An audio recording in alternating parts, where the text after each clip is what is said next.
ઉર્જા અને પાવર ની અંદર આપણે આગળ વધીએ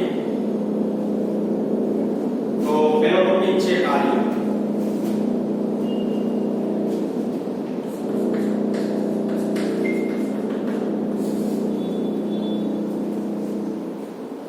કાર્ય કોને કહેવાય? કાર્યનું સૂત્ર તમને ખબર છે, W બરાબર બળ ગુણ્યા સ્થાનાંતર અથવા W બરાબર F * D.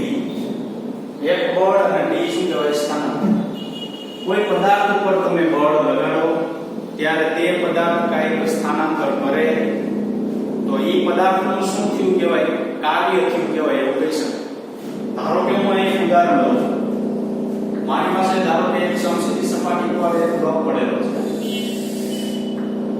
આ બ્લોક પર હું એક જેટલું બળ લગાડું. કેટલું બળ લગાડું છું? એક જેટલું. કઈ દિશામાં? જમણી બાજુ. એક જેટલું બળ લગાડો તો એ કંઈક શું કરશે? સ્થાનાંતર કરશે. કેટલું સ્થાનાંતર કર્યું? ધારો કે D જેટલું સ્થાનાંતર કર્યું. તો આ પદાર્થે કરેલું કાર્ય કેટલું? બળ ગુણ્યા સ્થાનાંતર. તો W બરાબર F * D જેટલું એને શું કીધું કે ભાઈ? કાર્ય કીધું કહેવાય. એ કોઈ પદાર્થ ઉપર બળ લગાડવામાં આવે જેટલું ત્યારે D જેટલું સ્થાનાંતર કરે તો એને શું થયું કહેવાય? કાર્ય. ધારો કે તમે આમ સ્થિર ઊભા હોય, પાછળથી તમારા પર કોઈ ધક્કો મારે, એટલે ધક્કો મારે એટલે તમારા પર શું લાગે? બળ. હવે આ જે બળ જે લગાડે છે ને એ બળ લાગે એટલે તમે છે ને આગળ તરફ નમો. તો પાછળથી કોઈ ધક્કો મારે ને આપણે આગળ તરફ દોડીએ અથવા ભાગીએ તો કંઈક તમે શું કરો? સ્થાનાંતર કરો. પદાર્થ ઉપર કંઈક શું લગાડે? બળ. તો પદાર્થ શું કરે? કાર્ય કરે. એક વસ્તુ યાદ રાખજો, પદાર્થ પર બળ ન લાગે તો કાર્ય ન થાય. તમે એમ કહો કે સ્થિર પદાર્થ છે એ કંઈક કાર્ય કરે છે, તો સ્થિર પદાર્થ કંઈ કાર્ય ન કરતો હોય, હું આમ ઊભો રહું તો મારા ઉપર બાહ્ય બળ કાંઈ નથી. એક એટલે છે ને બાહ્ય બળ છે, તો મારા ઉપર બાહ્ય બળ નથી તો બાહ્ય બળ શું થઈ ગયું? શૂન્ય. જો મારા ઉપરનું બાહ્ય બળ શૂન્ય થાય, બરાબર, તો મારા ઉપર એક 0 મૂક્યો તો કાર્ય શું થઈ ગયું? શૂન્ય. બીજું કિસ્સો એવો વિચારી શકાય કે હું જો ઊભો હોય ધારો કે અને મારા ઉપર કોઈ બળ તો લગાડે છે એક જેટલું, પણ હું કોઈ પણ પ્રકારનું સ્થાનાંતર કરતો જ નથી. ધારો કે દીવાલ હોય, દીવાલ ઉપર તમે બળ ફોર્સ લગાડો પૂરેપૂરું. હવે હું પૂરેપૂરું દીવાલ ઉપર ફોર્સ લગાડો તો દીવાલ છે એ સ્થાનાંતર કરતી નથી. તો જો દીવાલ સ્થાનાંતર ન કરે તો એનું સ્થાનાંતર 0 થયું. બળ તમે લગાડો છો, સ્થાનાંતર 0, તો સ્થાનાંતર 0 થાય તો કાર્ય શું થઈ ગયું? 0. તો બે પરિસ્થિતિની અંદર તમે કાર્ય છે શૂન્ય વિચારી શકો. પહેલી પરિસ્થિતિ મેં તમને શું કીધી કે તમારી પાસે જો કોઈ પણ તમારા ઉપર બળ લગાડતું હોય, તમે સ્થાનાંતર કરો તો તમારે શું કહી શકાય? કાર્ય થયું કહેવાય. પણ ધારો કે દીવાલ છે, હું દીવાલને બળ જ નથી લગાડતો, અથવા કોઈ વસ્તુ છે એનું બળ જ નથી લગાડતો, બળ લગાડું નહીં તો એ કાર્ય ન કરે. શું કામ? તો 1 બરાબર 0. દીવાલ છે તો એનું બળ લગાડું છું તો સ્થાનાંતર નથી કરતો તો એ કાર્ય શું થાય? 0. તો બેમાંથી કોઈ એક ભૌતિક રાશિ જો શૂન્ય હોય તો કાર્ય શું મળે? તમને શૂન્ય. બરાબર. હવે હું આગળ જઉં, વ્યાપક રીતે કાર્ય આપણે સમજાવ્યું.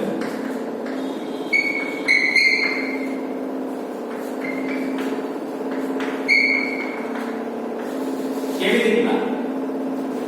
તો ધારો કે આ બળ છે ને સમસ્થિતિ સપાટીના સમાંતર લાગે છે. બળ સમસ્થિતિ સપાટી કેવું લાગે છે? સમાંતર.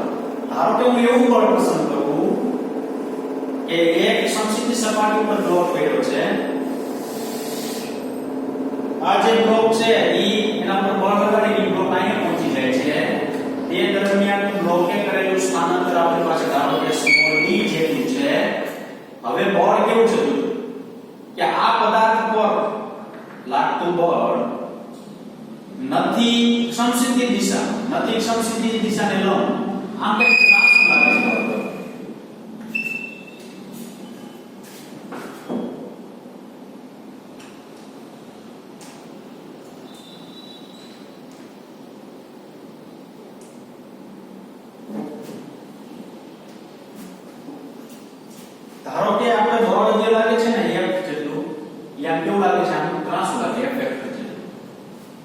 સદિશ રાશિ છે દિશા દર્શાવવી પડે.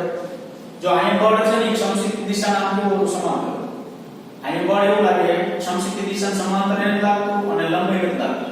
તો તમને ખબર હોય તો સમસિદ્ધ દિશાના સમાંતર અને લંબ ન લાગે ને તો એના બે ઘટક હોય. એક સમસિદ્ધ દિશામાંનો ઘટક અને એક લંબ દિશામાંનો ઘટક. અત્યારે મારે એવું કહી શકાય કે આ બળ જે છે ને એ સમસિદ્ધ સાથે થીટા કોણે લાગે છે. કેટલા કોણે લાગે છે? થીટા. ધારો કે મારી પાસે આમ સમસિદ્ધ દિશા છે, બળ મારું આમ છે. જો આ દિશામાં હોત તો સમસિદ્ધ સાથે બનાવેલો ખૂણો 0. તો ખૂણો 0 તો તમારે એમ બી આવશે. હવે શું છે તો કે બળ છે ને આ સમસિદ્ધ દિશા છે ને એને આમ ત્રાંસુ લાગે છે. તો સમસિદ્ધ દિશા સાથે આમ બળે બનાવેલો ખૂણો કેટલો છે? થીટા. તો થીટા ખૂણો હોય તો પરિણામી બળ થયું. તો પરિણામી બળના બે ઘટક પડે. ક્યાં ક્યાં ઘટક પડે? તો કે અહીંયા પડે f છે પરિણામી, ખૂણાની પાસેની બાજુ એટલે cos ઘટક પડે. અહીંયા થશે f sin થીટા. હવે એક વસ્તુ તમે વિચારો કે પદાર્થ છે d જેટલું જ્યારે સ્થાનાંતર કરે અહીંથી પદાર્થ અહીંયા પહોંચે તે દરમિયાન કયા બળ અનુસાર એ આગળ ધપશે? કયા બળ અનુસાર એ આગળ ધપશે? તો મારે એવું કહેવાય કે આ પદાર્થ અહીંથી અહીંયા પહોંચે ને તો એ f cos θ બળ અનુસાર અહીંયા પહોંચશે. આ પદાર્થ અહીંથી અહીંયા ગયો હોય ને તો મારે એવું કહેવાય કયા બળ અનુસાર એ આગળ ધપશે? f sin θ અનુસાર આગળ ધપશે. તો અત્યારે ઉદાહરણ જે લીધું એમાં શું છે તો કે બળ એવું લાગે છે કે બ્લોકને લંબાઈ નથી સમાંતર અને આ ત્રાંસુ લાગે છે. બરાબર? તો આ બળ જે છે સોરી આ પદાર્થ છે એ અહીંયા d જેટલું સ્થાનાંતર કરે તે દરમિયાન કયા બળ અનુસાર એ અહીંયા પહોંચશે? તો તમારે એવું કહેવાનું અસરકારક બળ કયું એવું થશે? f cos θ. f cos θ એ અનુસાર એ અહીંથી અહીંયા પહોંચશે. તો તમને એમ કે આમાં કઈ પણ સમજાણું નહીં. હવે ઉદાહરણ આપું જો તમે નાનપણની અંદર જ્યારે રમતા હોય, ધારો કે તમારી પાસે એક ગાડી છે ખટારો, રમતા હોય ને ત્યારે તમને ખબર હોય તો ખટારાની આગળ તમને એક દોરી બાંધી હતી. હવે દોરી બાંધી તમે દોરી લઈને મારો જો દોરી લઈને મારતા હોય, હવે દોરી લઈને આવો છો ને એટલે ખટારો જે છે ને એ સમસિદ્ધ સપાટીની સમાંતર કહેવાય. એટલે ખટારો તો આમ જ હોય, દોરી તમારી આમ ત્રાંસી હોય. શું કામ? તમે ઊભા ઊભા હાંકતા હોય. તો હું અહીં દોરી પકડી રાખું, ખટારો આમ નીચે જમીનમાં હોય તો આમ ત્રાંસી દોરી થઈ કે નહીં? તો હું બળ છે ને આમ લગાડું છું. જો બળ આમ ક્રોસમાં લગાડું છું પણ ખટારો હાલે છે સીધો. હું આમ ખેંચે જાઉં. બરાબર? બાળકો તમને ખબર હોય તો રમતા હોય, આગળ કોઈ વસ્તુ હોય ને આગળ દોરી બાંધીને આમ આગળ ચલાવતા હોય ને એટલે આમ ચાલ્યા જતા હોય. દોરી જે છે એટલી ઊંચી હોય જમીનથી એટલી. બરાબર? હવે દોરી જે છે એ આમ તમે ઊંચી જાવ એટલે આમ ક્રોસમાં ચાલી. હવે ક્રોસમાં ચાલો એટલે તમે તો બળ છે ને આમ ક્રોસમાં લગાડો છો જોજો, પણ ખટારો છે ને આમ સીધો ચાલે છે. ખ્યાલ એવો કે નહીં? તો તમે બળ અત્યારે આ પદાર્થ ઉપર આમ ક્રોસમાં લગાડો છો પણ આ પદાર્થ હાલે છે આમ સીધો. જો ક્રોસમાં હાલતો હોય તો આ પદાર્થ ખરેખર જાવો આમ જોઈએ ક્રોસમાં. બરાબર? એ ક્રોસમાં જાતો નથી. અત્યારે પદાર્થ ઉપર તમે જ્યારે બળ લગાડો છો ને એ પદાર્થ હાલે છે આમ કેવો સીધો હાલે છે. તો પદાર્થ આમ સીધો હાલતો હોય તો ક્યાં બળ અનુસાર ગતિ કરતો f cos θ. તમે એવું કહી શકો કે દોરી તમે હાથમાં જઈ હોય, ખટારો તમે આમ આઈકે જતા હોય તો તમે એમ કહો કે મેં લગાડેલું બળ f છે ને એ અનુસાર ખટારો આગળ ચાલે છે. તો ખોટું. ત્યારે એવો ક્યાં બળ અનુસાર આગળ ચાલે છે? એ સમસિદ્ધ સાથે એક θ ખૂણો બનાવે તો f cos θ બળ અનુસાર એ શું કરે છે? આગળ ચાલે છે. અહીંયા આપણે એવું કહેવાય ક્યાં બળ અનુસાર આગળ તો f.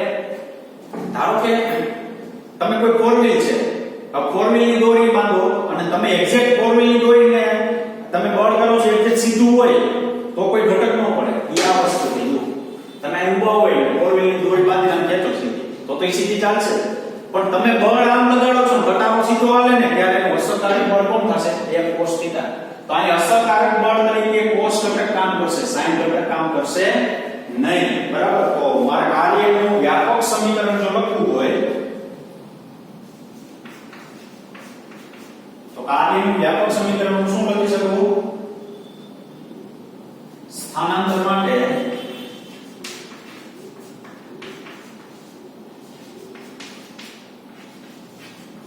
જવાબદાર બળ અથવા અસરકારક બળ ગુણ્યા શું કરવાનું? સ્થાનાંતર.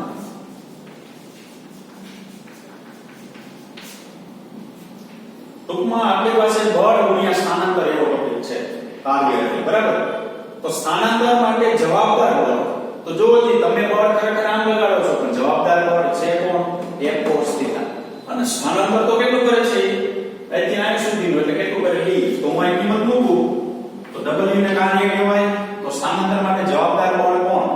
તો મારા અહીં લખાય F cos θ. અને સ્થાનાંતર કેટલું? d. તો હું અહીં લખી શકું F d cos θ. તો કાર્ય બરાબર શું લખી શકાય? F vector dot d vector લખાય. કાલે એવું તો ડોટ ગુણાકાર આવ્યું તો તમને ખબર હોય તો, બરાબર? આ જે ડોટ ગુણાકાર આવ્યું તો ને એનો ઉપયોગ અહીં આવ્યો. જો તમારી પાસે આમ હતું a vector dot b vector, તો અહીં એવું લખતા ab cos θ. તો આના બરાબર તમે આમ લખી શકો, તો આના બરાબર આમ લખાય નહીં. તો અહીં મને fd cos θ મળે છે. d એટલે શું? સોરી, θ એટલે શું? તો મારા અહીં લખી નથી શકાય. θ બરાબર શું? તો કે f વેક્ટર અને d વેક્ટર વચ્ચેનો કોણ. f વેક્ટર અને d વેક્ટર વચ્ચેનો શું કહેવામાં આવે? ખૂણો. બરાબર? તો f વેક્ટર જો હું f vector dot d vector હોય તો fd cos θ લખાય. ખ્યાલ આવ્યો કે નહીં? હવે તો કે fd cos θ હોય તો હું શું લખી શકું? f vector dot d vector. બરાબર? તો આ શું દર્શાવે છે? બે સદિશો રાશિનો ગુણાકાર કરતા અદિશ રાશિ મળે છે. આવા ગુણાકારને અદિશ ગુણાકાર કહેવાય. બે સદિશ રાશિનો ગુણાકાર કરતા અદિશ રાશિ મળે તો કાલ વ્યાખ્યા લીધામાં લખેલી છે પેલી.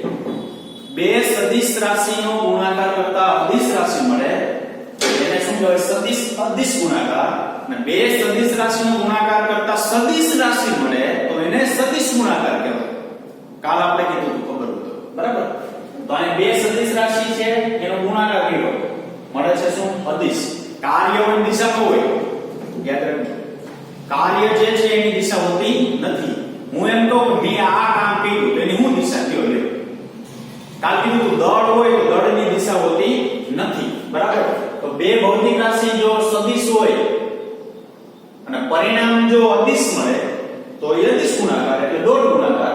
અને બે ભૌતિક રાશિ સદિશ હોય એનું પરિણામ સદિશ મળે તો એને શું કહેવામાં આવે? ક્રોસ ગુણાકાર એવું કહેવામાં આવે છે. હવે આગળ વધીએ આપણે.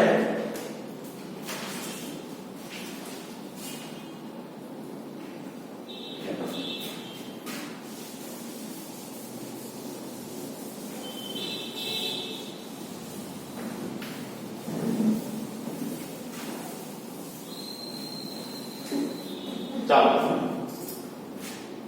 એક નોંધ આપેલી છે પણ નોંધ સ્વરૂપે આપણે રાખશું નહીં, એને બરાબર યાદ રાખશું. હું એક ચોખવટ કરતો તમને. કાર્ય જે છે ને એ ત્રણ પ્રકારના હોઈ શકે. કાર્ય કેટલા પ્રકારના હોઈ શકે? ત્રણ પ્રકાર. ક્યાં ક્યાં? તો કે ધન હોઈ શકે, શૂન્ય હોઈ શકે અને ઋણ હોઈ શકે. આ વિદ્યાર્થી મિત્રો ભૂલતા નહીં. કાર્ય ધન હોઈ શકે, કાર્ય ઋણ હોઈ શકે અને કાર્ય શૂન્ય હોઈ શકે. તો આપણે આ માટે કાર્ય માટે અસરકારક ઘટક છે એ cos છે. યાદ રાખજો, sin ભૂલી જાવ.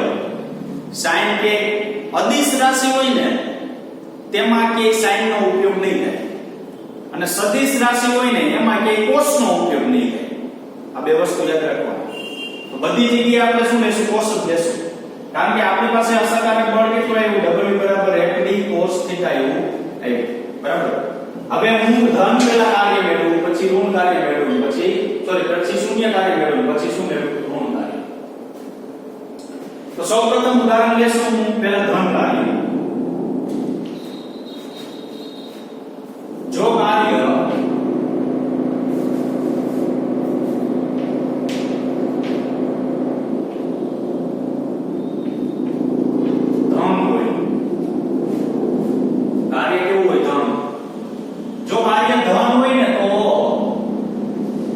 બરાબર તમારે કેટલું લેવાનું? 0.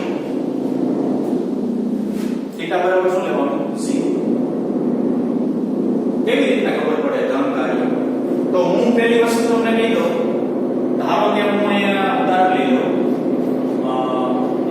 બરાબર સોરી કાર્ય બરાબર FD cos θ આવું સૂત્ર છે આપણી પાસે કાર્ય બરાબર FD cos θ આવું સૂત્ર છે હું અહીં શૂન્ય મૂકી દઉં ચાલો તો FD cos શૂન્ય થઈ ગયું તો અહીં શું વધ્યું પ્લસ FD વધ્યું તો પ્લસ FD એટલે કાર્ય કેવું થયું આના માટે મારે ઉદાહરણ લેવું હોય તો ધારો કે હું પાંચમા માળે બિલ્ડિંગ ઉપર વહી ગયો જો ઉદાહરણ સમજો ધન કાર્ય ક્યારે કહેવાય છે પાંચમા માળે બિલ્ડિંગ ઉપર વહી ગયો પાંચમા માળેથી એક પદાર્થ આમ મુક્ત પતન કરું છું તો મુક્ત પતન કરતો આ પદાર્થ જે છે મુક્ત પતન આમ નીચે તરફ આવે છે આ પદાર્થ બરાબર તો હવે જો જે નીચે તરફ આવતું હોય તો ગુરુત્વાકર્ષણ બળની દિશા કઈ બાજુ હોય ઉપરથી નીચે આવશે કોઈ બળ લગાડવાનું નથી પણ બળની દિશા કઈ બાજુ હોય છે નીચે તરફ હોય તો નીચે તરફ હોય તો બળની દિશા નીચે તરફ પદાર્થ સ્થાનાંતર કઈ દિશા કરે નીચે તરફ ધારો કે અહીંથી અહીંથી સ્થાનાંતર કરે છે ડી ઈ કઈ દિશા કરે છે નીચે તરફ કારણ કે f ની d ની બેની દિશા આપણી પાસે હોવી જોઈએ f ની d ની બેની દિશા તો જે દિશામાં બળ છે ને ઈ દિશામાં પદાર્થ સ્થાનાંતર કરે છે ઉપરથી પદાર્થ મુક્ત પતન કરો જે દિશામાં બળ છે એ દિશામાં પદાર્થ સ્થાનાંતર કરે છે તો એ દિશામાં જો બળ હોય એ દિશામાં પદાર્થ સ્થાનાંતર કરતો હોય તો બે વચ્ચે ખૂણો કેટલો થાય 0 ખૂણો 0 માટે મુક્ત પતન કરતો પદાર્થ છે એનું બળ અધો દિશામાં હોય છે અને સ્થાનાંતર એ અધો દિશામાં હોય છે બે વચ્ચે ખૂણો 0 હોવાથી કાર્ય શું થઈ જાય કેવું મળશે આપણે ધન કાર્ય મળશે બરાબર તો ધન કાર્ય ક્યારે આવે તો બળ સ્થાનાંતર બે એક દિશામાં હોય ત્યારે આ તો બે વચ્ચે ખૂણો કેટલો હોય 0 બીજો કાર્ય 0 હોય ત્યારે તો 0 ક્યારે મળે તો કે cos ની અંદર તમે પાઈ બાય 2 લ્યો ને તો 0 મળે તો w બરાબર fd cos θ fd cos pi by 2 cos pi by 2 0 કાર્ય કેટલું થયું 0 આના માટેનું ઉદાહરણ ધારો કે કોઈ પૃથ્વી છે એની આજુબાજુ એક ઘૂસતી ઉપગ્રહ છે એ પરિભ્રમણ કરે છે પૃથ્વીની આજુબાજુ ઘૂસતી ઉપગ્રહ જે છે શું કરે છે પરિભ્રમણ કરે છે તો પૃથ્વીની આજુબાજુ ઘૂસતી ઉપગ્રહ પરિભ્રમણ કરતો હોય તો હવે આમ પરિભ્રમણ કરતો હોય બરાબર તો એના સ્થાનાંતરની દિશા એના સ્પર્શકની દિશા થાય કારણ કે વર્તુળની ગતિ કરતો હોય પૃથ્વીની આજુબાજુ અહીંયા લેવું હોય તો આમ આવે અહીંયા લેવું હોય તો આમ આવે અહીંયા લેવું તો આમ આવે પૃથ્વીનું તેના ઉપર લાગતું ગુરુત્વાકર્ષણ બળ પૃથ્વી તરફ F ને d વચ્ચે ખૂણો કેટલાનો થયો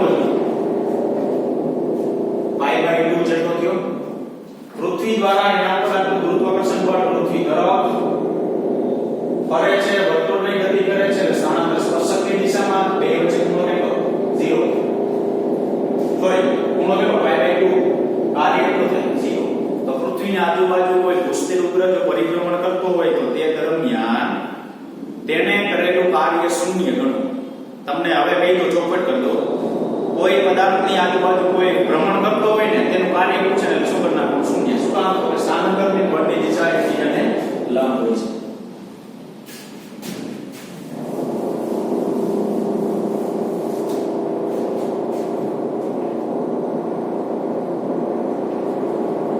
ચાલો ત્રીજું કાર્ય કેવું ઋણ તો θ બરાબર શું છે પાઈ 180 w બરાબર fd cos θ fd cos pi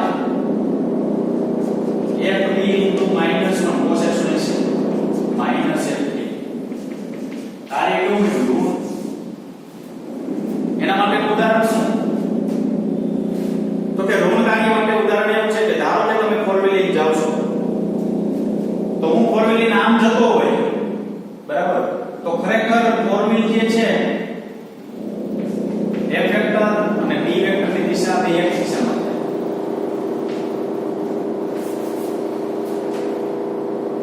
તો ફોર વ્હીલમાં જેમ આગળ જાય તેમ લીવર મારો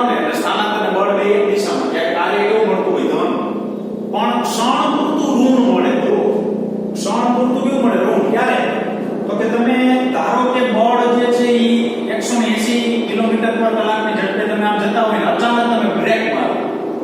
બ્રેક મારો એટલે તમે શું કર્યું? બળની વિરુદ્ધ દિશામાં સ્થાનાંતર કરાવવાની કોશિશ કરી.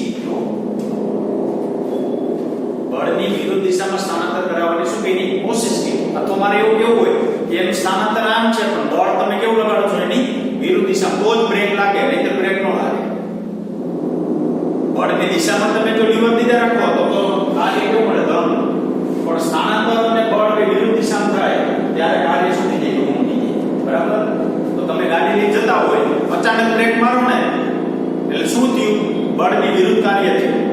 એટલે સ્થાનાંતર તમે વિરુદ્ધ કરવા માંગો છો, ઊભી રાખવા માંગો છો, આમ જતું હોય ઊભી રાખવા માંગો છો, ત્યારે કાર્ય કેવું થશે? ઋણ થશે. બરાબર? તો કાર્ય ધન, શૂન્ય અને કેવું થયું? ઋણ.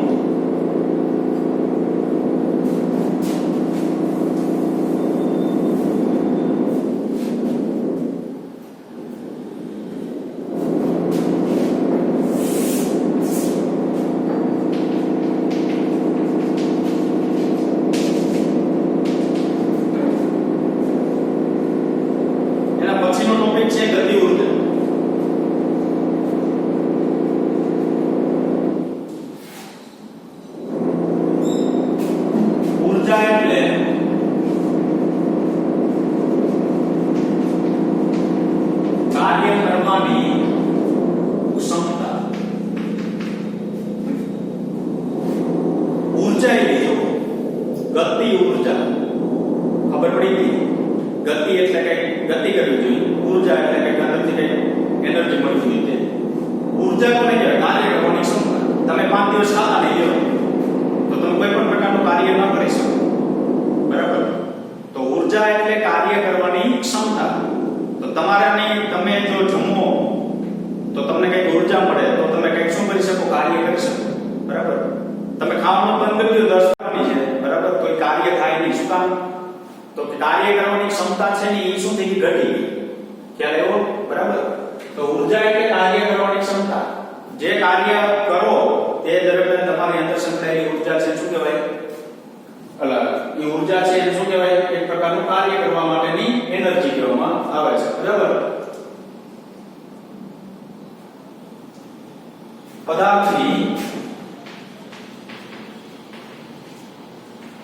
ગતિના કારણે તેમાં રહેલ કાર્ય કરવાની ક્ષમતાને પદાર્થની ગતિ ઊર્જા કહે છે. કાઇનેટિક એનર્જી ઇંગ્લિશમાં. અથવા બીજી વ્યાખ્યા શું છે? પદાર્થનું દળ અને વેગના વર્ગના ગુણાકારના અડધા મૂલ્યને પદાર્થની ગતિ ઊર્જા કેપિટલ G કહે છે.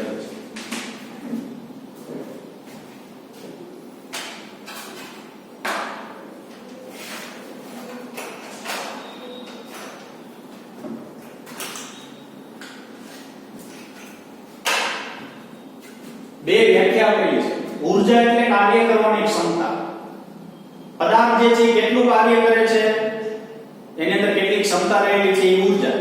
હવે શું કીધું? પદાર્થની ગતિના કારણે તેમાં રહેલ કાર્ય કરવાની ક્ષમતાને ગતિ ઊર્જા કહેવાય. તમે છો, તમારામાં ગતિ કરવાની કેટલી ક્ષમતા છે એ તમારી ગતિ ઊર્જા. મેં તમને કીધું એ પ્રમાણે. બરાબર? તમે ધારો કે ખાવાનું બંધ કરી દો તો તમારે દોડવાની ક્ષમતા ન હોય તો તમારા કોઈ પણ પ્રકારની ગતિ ઊર્જા સંકળાયેલી નથી. સૂત્રના સ્વરૂપમાં એક વ્યાખ્યા આપેલી છે. પદાર્થનું દળ અને વેગના વર્ગના ગુણાકારના અડધા મૂલ્યને પદાર્થની ગતિ ઊર્જા કહેવાય. પદાર્થનું દળ, વેગ, વેગના વર્ગના અડધા મૂલ્યને પદાર્થનું દળ. એટલે હું આ લખી શકું m, વેગ એટલે લખું v, એનો વર્ગ, આ બે નો ગુણાકાર, એનું કયું મૂલ્ય? અડધું મૂલ્ય. એને શું કહેવાય? ગતિ ઊર્જા. ખબર જ છે તમને 1/2 mv². ગતિ ઊર્જા એટલે શું લખાય? 1/2 mv². સ્ક્વેર એટલે ગતિ ઉર્જા લખાય. આ વ્યાખ્યા ઉપરથી એનું સૂત્ર થયું k બરાબર 1/2 mv સ્ક્વેર. પદાર્થનું દળ, વેગ, વર્ગ, ગુણાકાર, અડધું મૂલ્ય લખ્યું. બરાબર 1/2 mv સ્ક્વેર. એક સ્ટેપ આગળ લખવું હોય તો આમાં લખાય m વડે ગુણવું, m વડે ભાગવું. m વડે ગુણવું એટલે m square v square. m વડે ભાગી નાખવું એટલે 2m આવશે. m square v square by 2m. હજુ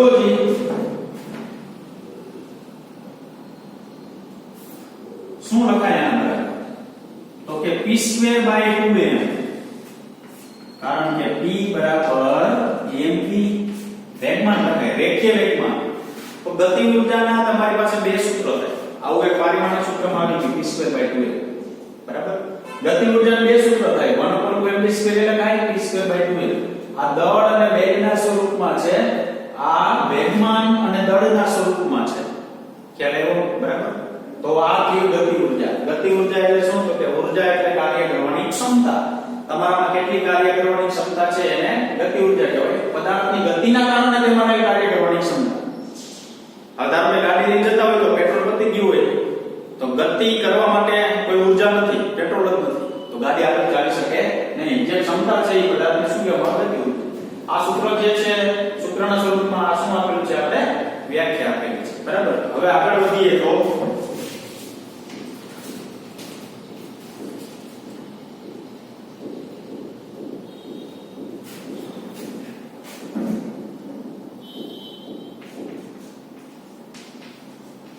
કાર્ય અને ગતિ ઉર્જાનો ખ્યાલ. બીજી ભાષામાં કેવું હોય? કાર્ય ઉર્જા પ્રમેય. સૌથી અગત્યનો ટોપિક છે.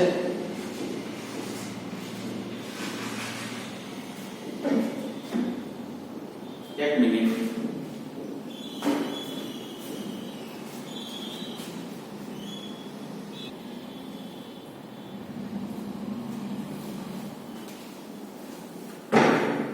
કાર્ય ઉર્જા પ્રમેય સૌથી અગત્યનો ટોપિક છે. આ ટોપિક જે છે ને એનો આપણે આગળ બહુ ખૂબ જ ઉપયોગ કરશું ટોપિકનો. બરાબર. તો હું જોઉં પહેલા પ્રમેય લખું છું. શું પ્રમેય કહેવા માંગે છે તે કાર્ય ઉર્જા પ્રમેય. બરાબર. કાર્ય ઉર્જા પ્રમેય લખું છું અહીંયા. કોઈ પદાર્થ પર બાહ્ય બળ વડે થતું કાર્ય એ ગતિ ઉર્જાના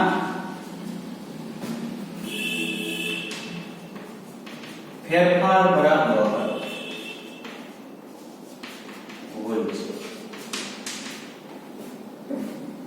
કોઈ પદાર્થ પર બાહ્ય બળ વડે થતું કાર્ય એ ગતિ ઉર્જાના ફેરફાર બરાબર હોય છે.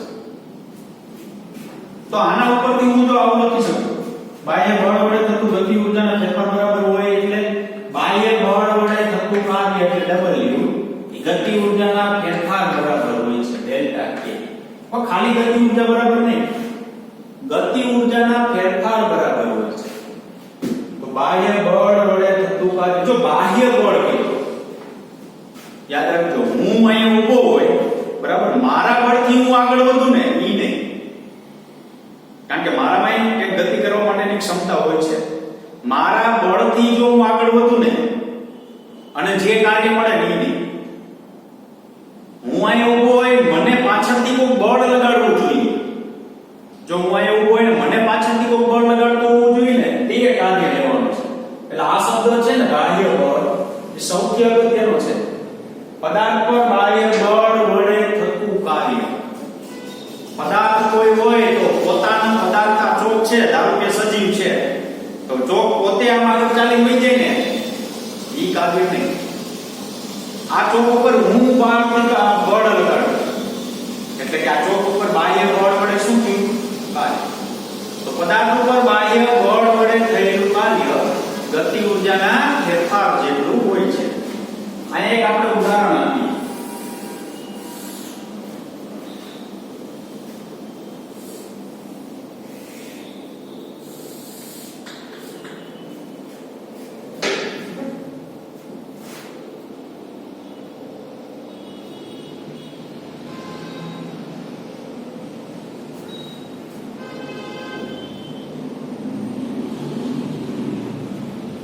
2 કિલોગ્રામ દળનો એક પદાર્થ છે તેના ઉપર 8 ન્યૂટન જેટલું બળ લાગે 2 કિલોગ્રામ પદાર્થનો એક બોક્સ છે ને 8 ન્યૂટન બળ સમજીને દિશામાં બળ લાગતા 4 મીટર પર સેકન્ડના વેગથી 2 મીટર જેટલું અંતર લાગે છે એનો વેગ છે ને v એ 4 મીટર પર સેકન્ડ છે અને d બરાબર કેટલું અંતર કાપે છે 2 મીટર જેટલું અંતર કાપે છે બોક્સ અહીં પહોંચી ગઈ છે ફરીવાર જોઈ લો પહેલા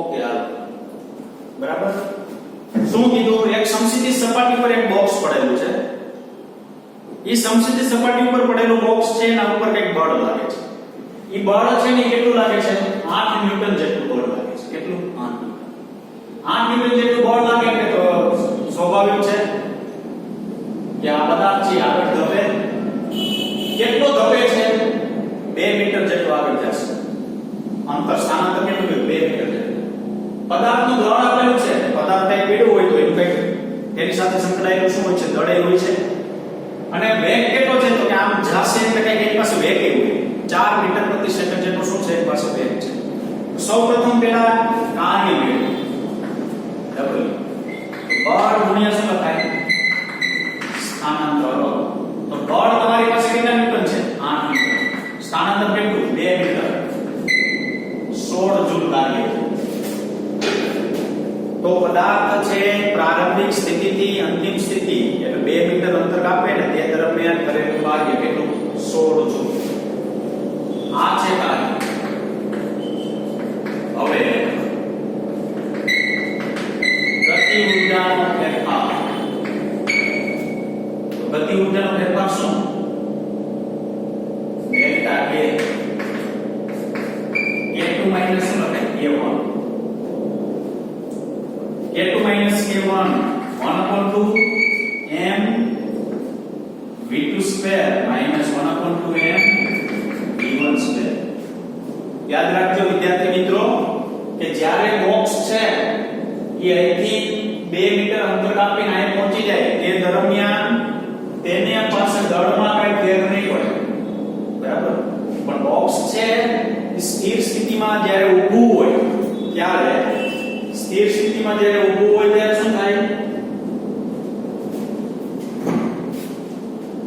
0 પહેલા બોક્સ અહીં ઊભું હોય પછી બળ લગાડો છો એટલે વેગ એનો પ્રારંભિક વેગ 0 એટલે v1 બરાબર શું હોય 0 તો આ 0 થઈ ગયું વધ્યું ખાલી શું 1/2 mv2 સ્ક્વેર 1/2 m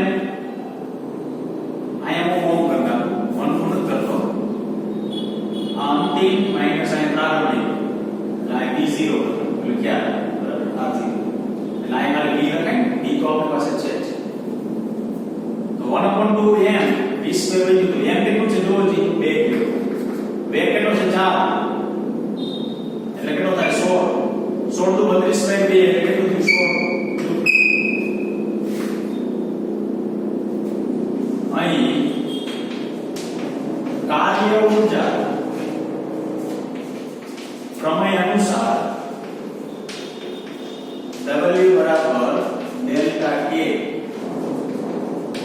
થાય છે જો કોઈ જગ્યાએ કાર્ય 16 જૂલ ડેલ્ટા K 16 જૂલ બે સમાન મળે ને તો ત્યાં કાર્ય ઊર્જા પ્રમેય લાગુ પડ્યો હોય આવું યાદ રાખજો ખાસ બરાબર બાહ્ય બળ વડે થયેલું કાર્ય એટલે 16 જૂલ ગતિ ઊર્જાના ફેરફાર જેટલું હોય છે ફેરફાર કેટલો મળ્યો 16 જૂલ જેટલું હોય છે તો આ વિધાનને શું કહેવામાં આવે છે કાર્ય ઊર્જા પ્રમેય કોઈ પદાર્થ પર બાહ્ય બળ વડે થયેલું કાર્ય બાહ્ય બળ વડે થયેલું કાર્ય 16 જૂલ અને ગતિ ઊર્જાનો ફેરફાર એટલે ડેલ્ટા K 16 જૂલ જેટલું હોય છે બે વચ્ચે શું દેવાનું ઇક્વલ ટુ એવું મૂકી દેવાનું ખ્યાલ આવ્યો બરાબર તો બાહ્ય બળ વડે થયેલું કાર્ય ગતિ ઊર્જાના ફેરફાર જેટલું છે આ સૌથી અગત્યનું છે સૌથી અગત્યનું શબ્દ બાહ્ય બળ તો ટોપિક ની અંદર કાર્ય ખાલી જાય યાદ રાખજો કાર્ય જોવા માટે હંમેશા આપણી પાસે કોસ ઘટક જ અનુકૂળ રહેશે બરાબર અને કોસ હોય તો ડોટ આવશે કારણ કે એટલે આપણે અદિશ કર્યા, સદિશ ગુણાકાર તો બાકી છે. પછી શું કીધું? કારણ કે ધન ઋણ અને શૂન્ય હોઈ શકે. ધન ક્યારે કીધું? સ્થાનાંતર ને બળ બે દિશામાં હોય ત્યારે. શૂન્ય ક્યારે કીધું? બે બળ ને સ્થાનાંતર લંબ હોય ત્યારે. વિરુદ્ધ દિશા ક્યારે કીધું? 180 ગુણો હોય ત્યારે. બરાબર. આગળ ઉદાહરણ બીજું, મુક્ત પતન કરતા પદાર્થ માટે ઉપરથી નીચે બળ ને સ્થાનાંતર એક દિશામાં. બીજું ઉદાહરણ શૂન્ય માટે કે પૃથ્વીની આજુબાજુ કોઈ પુષ્ટિ રૂપે પરિભ્રમણ કરતો હોય ત્યારે. અને આના માટે કાર્ય ઋણ ક્યારે? તો કે ઋણ કાર્ય ત્યારે પડશે ગાડી લઈ જતા અચાનક બ્રેક મારો ત્યારે. આ ગતિ ઊર્જાનો ખ્યાલ આવ્યો. ગતિ ઊર્જા સૂત્ર બે આવ્યા અને કાર્ય ઊર્જા પ્રમેય. કાર્ય ઊર્જા પ્રમેય સૌથી અગત્યનો W બરાબર ડેલ્ટા કે. બરાબર. તો અહીંયા સુધી રાખીશું આપણે. Thank you very much.